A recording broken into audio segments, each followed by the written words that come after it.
Right guys, seeing as it's something that I've been messing around with for a while, I thought I'd do a video on the lighting which I've been messing around with. I've been messing around with all kinds of different lighting, mainly SMDs, because SMDs are the ones which I don't know, I'm most intrigued by, but I did have a stab at one of these little 3-watt LED lights. It's just basically 3 1-watt LEDs on a PCB with 3 reflectors, and if I compare it to these ones, although the camera makes them appear white, which they're definitely not, it does actually have, I would say it's pretty much equalled on the light output, but its light output is focused in one area, whereas these, they just blur everything everywhere, and it kind of does work in some way that the light actually just reflects back off the walls, and it makes everything appear just a bit brighter. The other lights I've been messing around with are these. These are SMD strip lights. If I turn them on and get them powered up properly, they're on a potentiometer so I can dim them. They're not blue, they are white. The camera's not liking artificial lighting in here at the moment. But anyway, they are good for the desk when you're just sitting here working away or playing games, you know. And also I put some along here because I had some extra. So yeah, they're not plugged in because I have to have the camera plugged in, and I've got these two I'm using at the moment, so I can't plug them in. But this is what they look like when they're not being used. It is basically a flexible PCB with a bit of 3M sticky back tape on it, and on this side there is a there are I think, I can't even remember how many there are, but basically it's an SMD with a small little thingamabob resistor. If it'll ever focus on the damn thing. Come on. Come on. There you go. And you can see where it's got those copper pads. If you cut it in the middle of each pad, you can actually make this whatever length you want. Well, within the space of like 2 inches. So yeah, basically it's cuttable every 3 LEDs, and they're absolutely brilliant. This particular one came in a 5 metre length. 5 metres is the biggest length this you can get, I do believe, and it costs around about £7 a metre. Sorry, £7 for 5 metres, which is how much I paid for this, and I was absolutely over the moon with that, especially considering the week before I spent £7 on 2 metres of it. So yeah, that seller's not going to be getting any more sales from me. Okay, but anyway, what really got me thinking was this little torch. Now, if I show you this, it's going to be a bit fiddly, I'll give it that much. And just get the seat reclined properly. There we go, so I can actually rotate the damn thing around now. Get it, oh, I forget to put it down here. Anyway, so I've got here a little lens, instead of a camera actually, but it's going to work. It works quite well. It helps me discover something. Well, it's not really a discovery considering it's already known.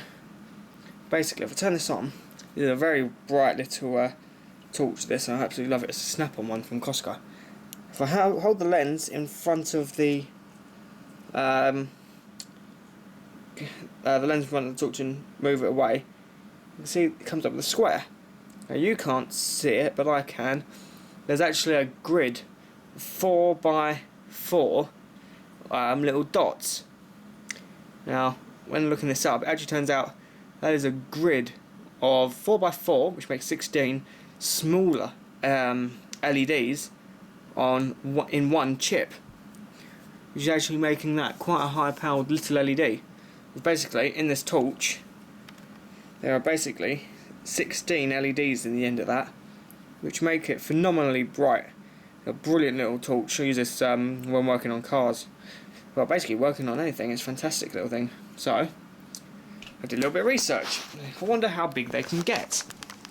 And this is what I found.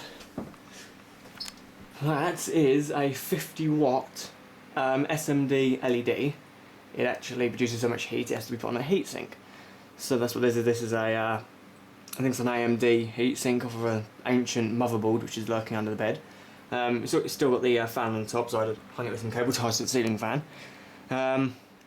It's a grid of 5 by 10 SMD chips. It's think it's a 7,000 Kelvin colour temperature. I'm not too sure what lumens it is. I should do a little bit of research. I might even message the person I bought it from and ask if they know. If not, I might even just get a light meter. That'd be quite cool. I'm not sure how expensive they are. But anyway, the only bad thing I can mention about this chip is the wiring of it.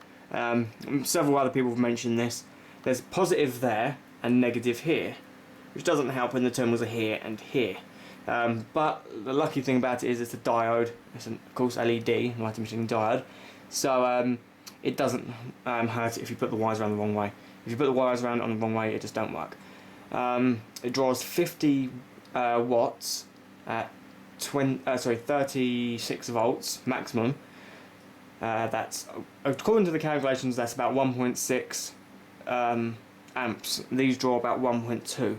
That's 230 volts at 40 watts.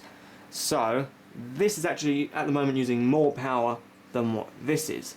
By bearing in mind this light, I need 3 of these lights in this room to be able to get half decent lighting. And if I have 3 of these instead of the LED one, I'll be using 120 watts. So the only way this here would be feasible if I use 1 or 2 of them. But luckily I only need 1. I'll demonstrate this to you now. As for powering it, you can actually use 3 car batteries. Because it's a 36 volt battery, 3 times 12 is 36, so it's nice and easy. But I only have 2 car batteries and that one there is not in very good nick. So my solution is this. It's an Xbox 360 steering wheel power brick. For that steering wheel up there. So that's 24 volts, about 1 amp. But luckily that's not supplying all of the power. Also the car battery over there, that's providing the other 12 volts. This is running in series, and because that battery is also running the fan which is on there, and the fact that fan's been running all day, I also put on this 12 volt power brick just to keep the battery topped up. So this isn't a very good way of wiring it. This is fairly dodgy, so don't try this. If you do, just use 3 car batteries and run them in series with a you could even use jumper leads or something like that, but you know, put you in the tripod like so. Right, what I'm going to do is I'm going to go over and turn these lights up here down.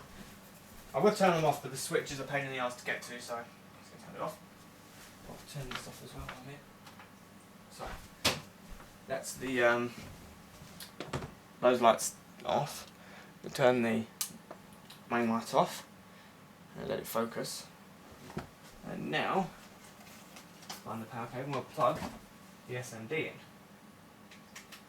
Okay. Now, the light output on that is pretty intense. Ooh, there we go, take the camera back out. The lumens on that, like I said, I don't know what they are, but it's still pretty fucking bright. If I turn the normal lights on now, the difference is just yellow walls really. Just a little bit of reflection off of everything else. It's not an awful lot if I was to be honest. I'd quite happily live with that. In fact, if you have this on for half an hour, just enough to kind of acclimatise yourself to it and get used to it, then when you actually turn this off and switch back to the normal lights, yeah, everything seems very, very dull. What I'll do is if I unplug the power brick for the battery quick, I'll have to move this. I'll move the camera on. This is the battery, this is the charger for the camera. I've got it plugged in because I just found the rest of my batteries and they're all dead, so I have to keep one plugged in. We'll turn these lights on under here. There's some there. And we'll turn this one back on. Now you can kind of see the full extent. I mean, that bulb there just makes those things up there look stupid because they just don't do much now. But it is very good. If I turn those on as well, I'll burn a little bit more electricity. This is a very bright room.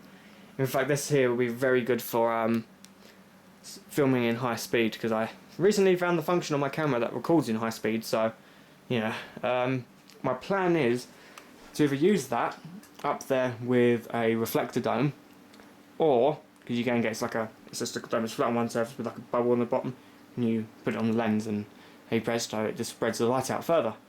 If I do that, I'll take this end cap off, I'll take all these lights off, and I'll basically just put the heatsink and the fan under it and try and put it in a pretty enclosure and make it look nice. So yeah, that's that. It's just really good. I highly recommend it if you've got the opportunity to do it. Oh, since I've charged that battery, it's got brighter. You know, it wasn't that bright earlier. Much brighter. What I also put a heatsink on. I wedged a temperature sensor in the heatsink, so I can monitor temperature. Last night I turned the fan off to see how hot it would get, and completely forgot about it, and it reached 70 something degrees. So yeah, I turned the fan back on and it soon dropped straight back down. So it does work quite well. I'm pretty amazed at how well it does work.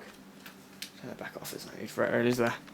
So that's what I've been working on. I'm going to be doing some more experiments with these. One is for this, probably, and my partner has a marine tank downstairs, like Nemo's and like crap, and to have metal halides in that, the bulbs are 250 watts, and there's so much power, you need two of them. So we're thinking of getting several 10 watt versions of this. There's a 10 watt, a 30 watt, 50 watt and 100 watt. This is a 50. So we're going to probably buy a couple of 10 watts because they're not that expensive, and we're going to mount them all on a long extruded heatsink, which we can put in an enclosure, or even buy a broken metal halide light, rip its innards out and bung a load of those in. So yeah, that's going to be a project. That'd be cool. Hopefully we'll get some videos of that. So anyway, that's all I've been up to really, playing around with them. Yeah, they're absolutely brilliant. Actually, the camera does focus on them. Let's show you. Oh shit in hell, I can't look at that. It's too bright. The camera closes, let's close its iris right down. So anyway, yeah. That's that. I'll see if I can get some still shots, but if you don't see any, they just didn't turn out very well, so okay. I'll see you guys later.